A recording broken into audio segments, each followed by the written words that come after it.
Hi, everybody, and welcome back to Chee-Tash. My name is Chris, and today we're continuing along on our journey through the book Influence by Robert Cialdini, The Psychology of Persuasion. And today we have effectively the last chapter of the book, chapter 8, on the unity principle of influence. There's actually one more chapter after this, but this is the last lever of influence that we go over. The Unity Principle, which was a brand new chapter added in the 2021 edition. So if you were reading one of the older editions of the book, you're not going to have this chapter probably in that version. But the Unity Principle is very much so akin to the liking principle that we discussed way earlier. I think it was like 4 or 5, chapter 4 or 5. And the liking principle said that we tend to comply with others who are most similar to us. And we talked about different ways that people go about doing that by mimicking not just certain similarities in how you dress or how you act, what you like, but also mimicking language, mimicking patterns of speech, like how you speak, etc. And there were different ways to show another person that you are like them. The unity principle is very, very similar to that. Very, very similar to that. And I guess we'll just pop over to the first slide to talk about that. But it goes beyond liking to the point where you're asking yourself if a person is one of you, a part of you, kind of. So Cialdini starts off talking about how in our country, in history, we're always dividing people into a we and then an everybody else. And when you do that, you tend to comply more with your we group, quote unquote, than with the everybody else category. And this is kind of the distinction here. That person is one of us versus that person is like us. This is the key here. This is the main difference between the liking principle and the unity principle. Whereas liking says, oh, that person is like us. They kind of talk like us. They have the same interests as us. But on the latter side, the person is one of us is saying, oh, wow, that person has suffered through the same things we have. That person is part of the same geographical location in the world that we are. So slightly different things. And according, I think, to Robert, a way stronger, way more powerful, I guess both are powerful, but just going above and beyond just liking is kind of what I'm trying to say there. And really trying to have a shared identity. That's kind of what I say there on the next bullet point. That's what Robert says there on the next bullet point. And another way to look at it is of me versus like me. So if you just think about that, those two different distinctions there. Are you like me or are you of me? Are we friends or are we brothers?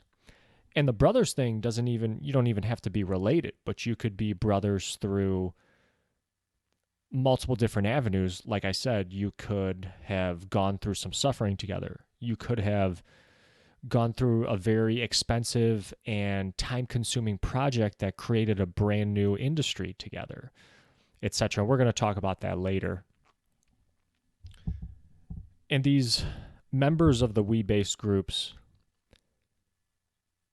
you tend to view the people in your own group as very, very favorably, as you would assume, but then you view the other members outside of your group as it almost kind of, in a way, dehumanizes them. You don't view them in the same way, and it tends to kind of lead to negative consequences and to basically people being able to manipulate how you feel about those out groups, the quote unquote out groups. So Dr. Cialdini talks about this one study where they This was right at the beginning of the chapter. I think it was, yes, it was here where it wasn't just the people in in-groups that they viewed more favorably than people outside of the in-group. They actually viewed the technology too that they used in the in-group as better than the technology that they were using in the out-group. So they had preferences for the humans and preferences for their own, in this example, it was robots. So, for example, members of rival work groups not only held more positive attitudes toward their own teammates, but also went so far as to hold more positive attitudes toward their own team's robots than toward the rival team's robots. Yeah. Then there was this other point that he had. Second, we group members are highly likely to use preferences and actions of fellow members to guide their own behaviors, which is a tendency that ensures group solidarity. We're going to talk about this later with wanting your group to survive and propagate. So you're going to need new group members, etc., in order for that group to continue. So you are going to tend to take on the same behaviors as the in-group, as the other people in your in-group. And this is kind of all related to just continue propagation of the in-group into the future when you're gone. So, continuing on, do you guys remember earlier in the book we were introduced to this car salesman from Detroit, actually, Joe Girard, who was a master car salesman. He was in the Guinness Book of World Records at one point. And we talked about some of his techniques and his strategy in selling cars.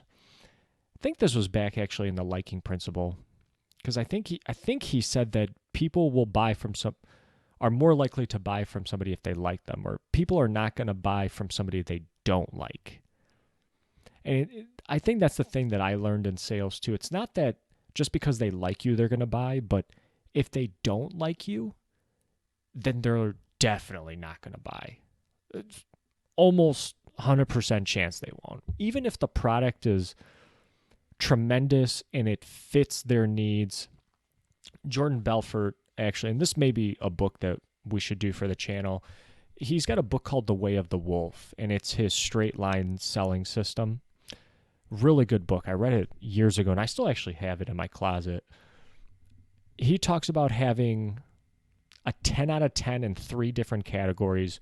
One of them is in yourself, and then the other 2 are in your product and in your company. So the customer or the prospect that you're selling to has to be 100% sure in all 3 of those things in order for a sale to occur. And notice there, one of them is yourself. So Joe Girard had his own technique, and then there's this guy, Ali Reda, who, again, from Dearborn, Michigan, here in Michigan. I was actually born in Dearborn, so it's kind of funny.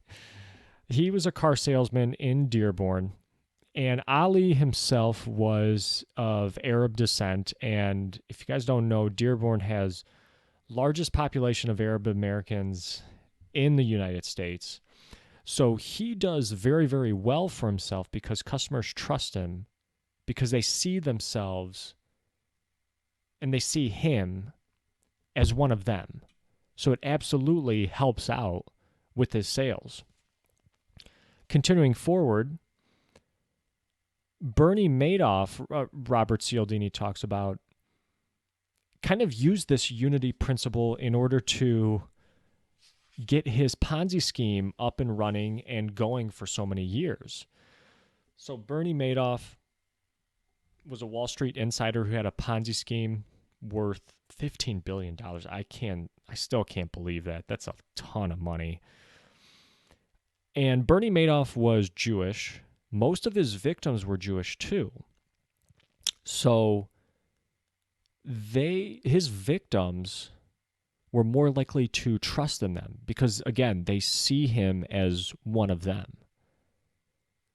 And Cialdini talks about how fiscal misconduct is twice as likely when both sides share the same ethnicity. He was getting this from some study in here. Anyway, loan offers and terms were more favorable at an Indian bank when the customer and agent were of the same religion. Okay, this was kind of like another example of how the unity principle is kind of used in real life in regards to financial transactions. So when people are of the same religion, loan offers at this Indian bank ended up being way more favorable to those instances than if the customer and the agent didn't have the same religion. Again, we-ness. Another example, less willing to blame a server at a Hong Kong restaurant when they shared the same last name.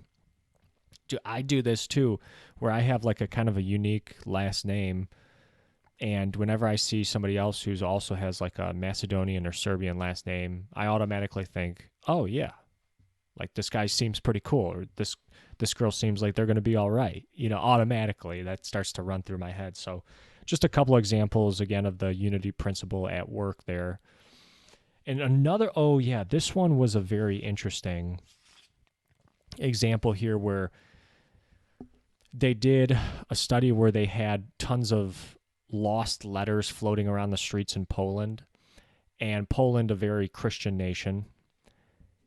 They found that people who found the letters out in the streets were more likely to drop them in the mailbox if they had a Polish last name versus an Arabic last name.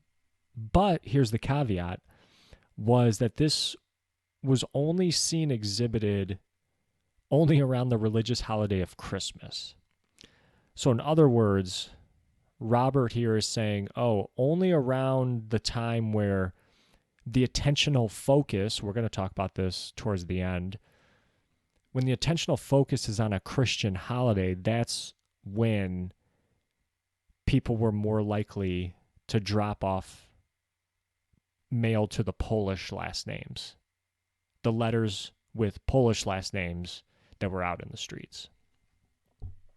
And I think that is due to the focus at the time being that it's Christmas, it's a Christian holiday, and here you have a Christian nation and a Polish last name. It's kind of right at the front of their minds to help this person out in this instance. But if it wasn't Christmas, maybe they would still be more willing to drop off the letters with the Polish last name, but maybe less likely. So where else do we see the unity principle? Well, how about in politics? How about in politics? I mean, the number one place you might see the unity principle, but Robert starts off here by saying that there's different types of lies.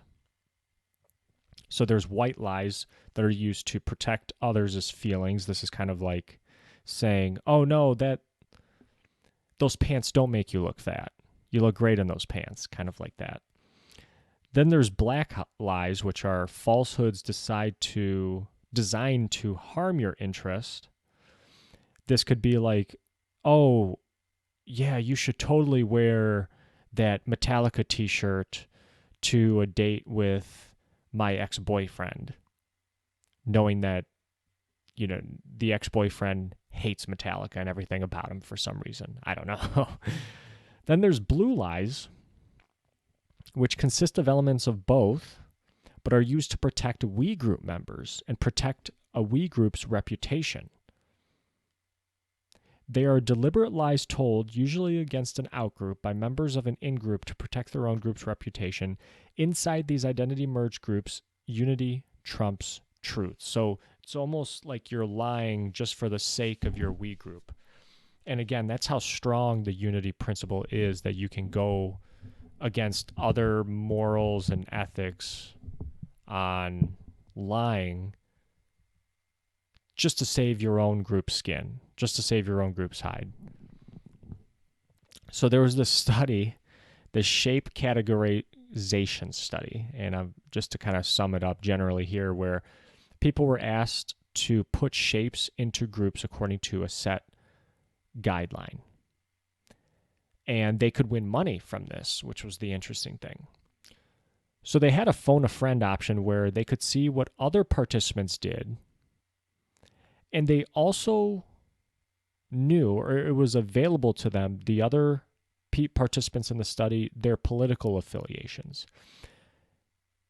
And people tended to use other participants' work or other participants' categorizations when they were politically like-minded as themselves.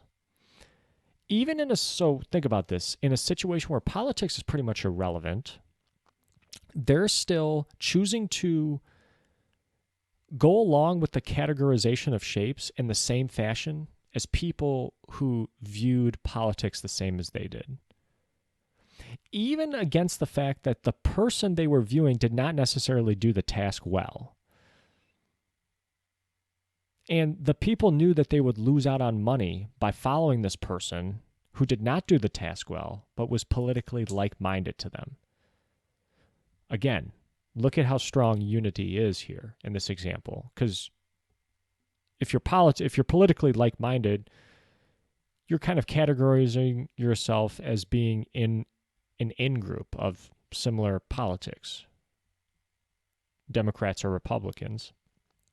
And this was stronger than the fact that you knew you would lose money by following them.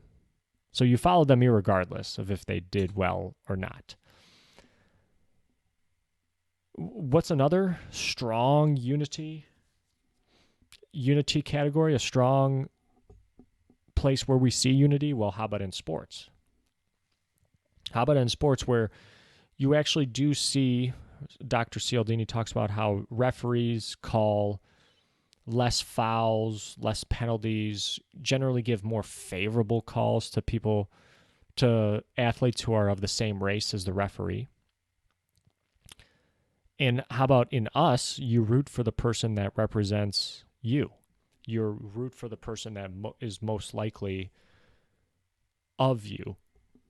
Again, of you, not necessarily like you. Because you have a vested interest in it. If they win, it seems like you win.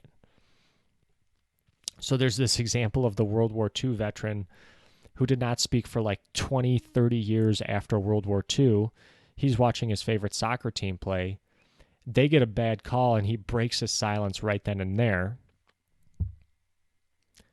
because his affinity for his team was so strong. He had like a deeply personal tie to them that it overcame his promise or his devotion to not speak.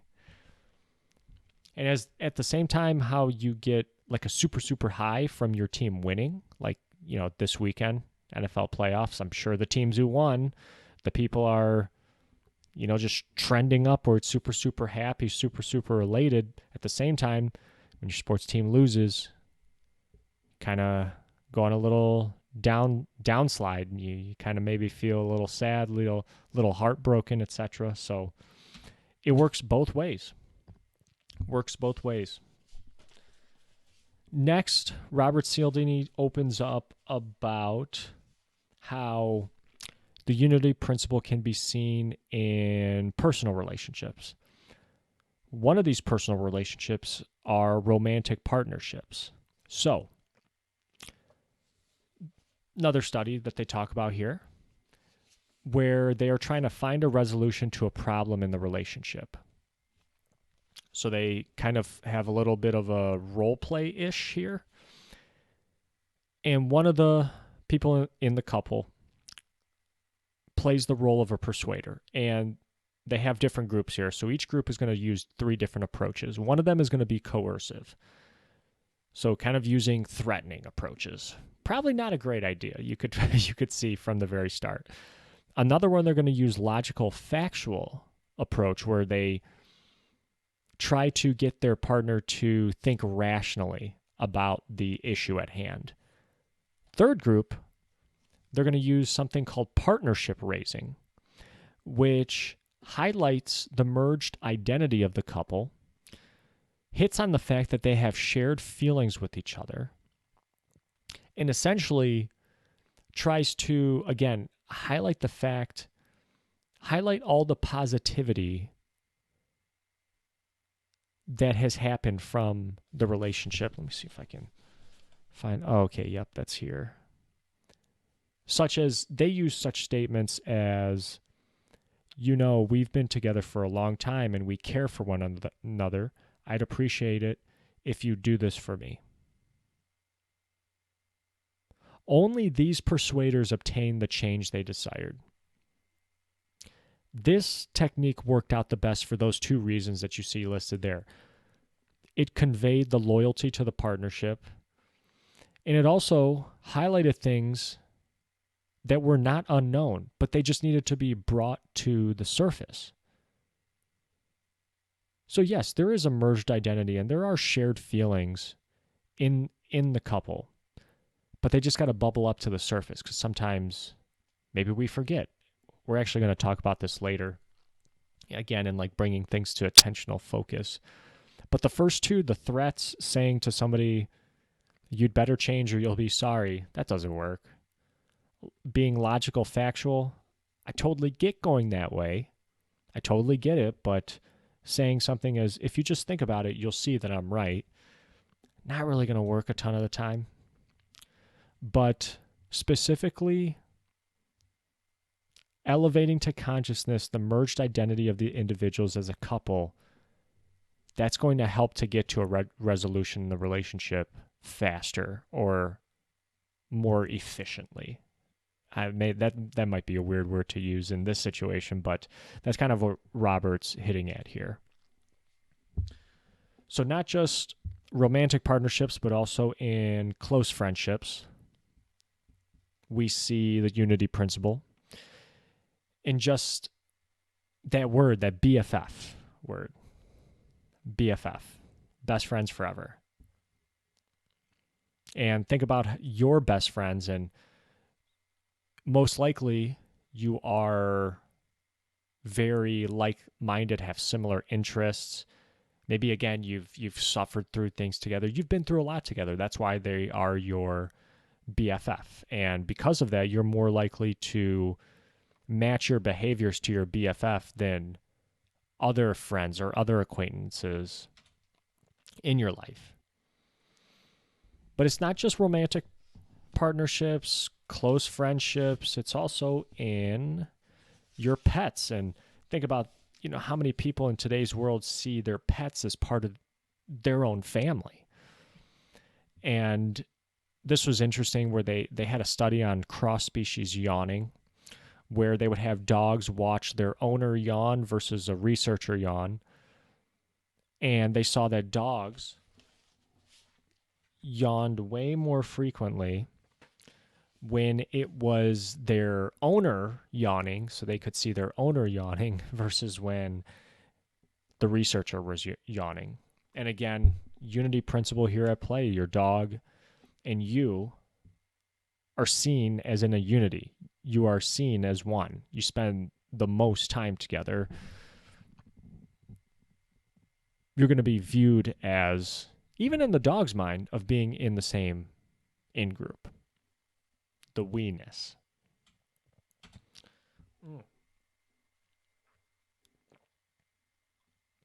Next, there are two underlying, I don't want to say principles, because this is the unity principle, but there are two major factors in the unity principle. The first one we're going to talk about here is belonging together, this feeling of belonging together. And belonging together takes shape in many different forms. One of them is through a kinship. So genetic similarities between people often push people into a we group. People are more willing to help genetically similar relatives. In another example, parents who have a direct impact on their students' grades. So in in this example that Robert says here in the second bullet point, they would have students have to take something home to their parents and get it signed in order for them to get like an extra point, extra credit on their exam. Most of the parents sent it in because, again, they see their kids as one of them. They want to see their kids do well in school. When you help people from a similar kinship to you, we've seen how the self-reward centers in a person's brain get highly stimulated. Now think about this, the self-reward centers. And again, this just highlights the fact that there is a shared we-ness, a shared identity, in that your self-reward center probably wouldn't light up like that if it was anybody else. But since you view this person as part of you, that part of your brain is going to view it as, hey, I'm just helping myself, if you catch my drift. Now, what if you're not related? Can you still get somebody to comply with you and go and persuade them and influence them? And you can, but you have to kind of get a little bit creative, and you have to use language or imagery to bring about the concept of kin to a person's consciousness. So bring it up into their focus, and you can use words like, hey, we're brothers in arms, or sisters in arms. You know, we come from the same motherland, even though you might not be brother and sister or family related. Hey, we have a similar ancestry. Using words like that. Robert gives a great anecdote here about Berkshire Hathaway's annual meeting. And one year he's listening to it, and Warren talks about how nothing that he says at the meeting is anything different than how he would advise his own family. So again, he's putting out there that he views the shareholders and everybody at that Berkshire Hathaway annual meeting as a family, and that he's going to do right by them. And so just to kind of highlight the general differences here amongst the different levers of influence that we've talked about social proof. That is where the multitude is the message. We've talked about authority, where the messenger is the message. The person saying something can wield a high power of influence. Now we have the unity, where the merger of identities is the message. Your shared oneness with somebody makes unity very, very powerful and makes a compliance request that much more powerful. Forming in groups, resemblances and attitudinal. This is kind of how we form our in groups. Why? Not so much why, but like how or what criteria do we use to form our in groups? So one of them is resemblances, kind of self-explanatory there, and then also attitudinal similarities. So your attitudes towards, sports, politics, etc.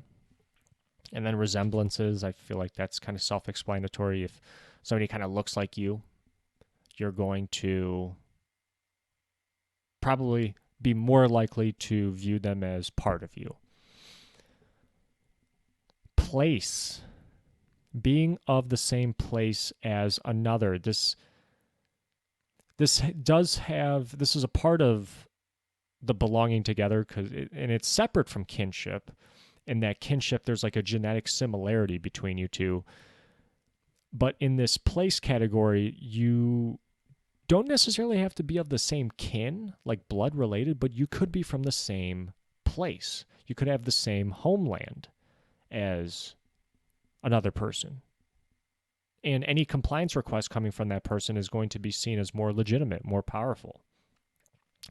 So children who see their parents tending to somebody in the home who isn't of the family, this is going to leave an impression on the children and make them want to kind of do the same thing when they get of that age. And there's this great story of Jews seeking the aid of Japan during World War II. And before the war, Jews were welcomed into Japanese territories. There was this guy, Shuan Sugahara, who worked at the Japanese consulate in Lithuania, wrote travel visas for the Jews to escape out of Europe into Japan. And the reason he was doing this was he saw his family taking care of a broad mix of guests back when he was little. And so he kind of thinks now, hey, I got to kind of pay this forward a little bit. And that's how he was influenced. So place, locality, and what did I say on the previous slide? Oh, okay, home. Home. So having a shared home of like where you are from, where you are originally from. And then there's also locality and like where you currently live. This can be seen in a famous example with the election of Barack Obama in 2008. It's funny, I have a book back here, Game Change, which was about the 2008 election, and how that his campaign used local field offices and battleground states to increase neighbor-to-neighbor contact, and part of the laying the groundwork for his eventual victory in 2008. So when you set up those local field offices, what I'm assuming here is you're setting up people, not your own people, but you're setting up local shops of people in that area campaigning for you. So now you have people in that area campaigning for you who are in the we group of that locality, and people are going to be more familiar with them versus if you send your very own campaign employee out there to canvass for you, etc. There is also this region subcategory of belonging together. So we had, what do we have? Home, locality, and then region. So you are more likely to follow a reviewer if they are from the same state as you. This is like if you see like an Amazon review and you see, oh yeah, that person is also from Ohio. You're more likely to follow that reviewer's advice if they were from the same state. You're more likely to participate in a survey if it was done by someone who went to the same university as you. Another example, you're more likely to be opposed to a war if you hear about a fallen soldier from that war that is from your particular state. So going back to the Sugihara example with Jews in Japan, Hitler had this final solution Robert talks about, the extermination of Jews, putting them in concentration camps. And he wanted the final solution to extend to Japan. But Japan actually resisted this. This I did not know. Japan resisted it. And they had a meeting actually with the rabbis in the area and the Japanese leadership. And they basically kind of asked them, hey, why should we keep protecting you? Or what are we kind of getting out of this? What's kind of the course of action going forward? And the rabbis basically said, well, yeah, you should continue with this because we are Asians like you. We live here with you. We are Japanese. We are Asian. And again, bringing to light the fact that, hey, we're all of the same region right now. We're all living in the same place, even though we look different. And I think Japan resisted that till the end of the war. Explains itself. Guys, we're actually going to stop here. We're going to pick up with part 2 of the unity principle next time, talking about acting together. So right now we've been explaining belonging together, a sense of belonging through kinship, through place, kinship and place even breaking down to homeland, to locality, to region. next time we're going to talk about acting together. So doing things in lockstep with each other helps to solidify unity, just as being from the same place helps to solidify unity. And I really, really appreciate you guys for listening. Tune in next time, part 2. Thank you guys. My name is Chris. This has been Chee-Tash. Take care.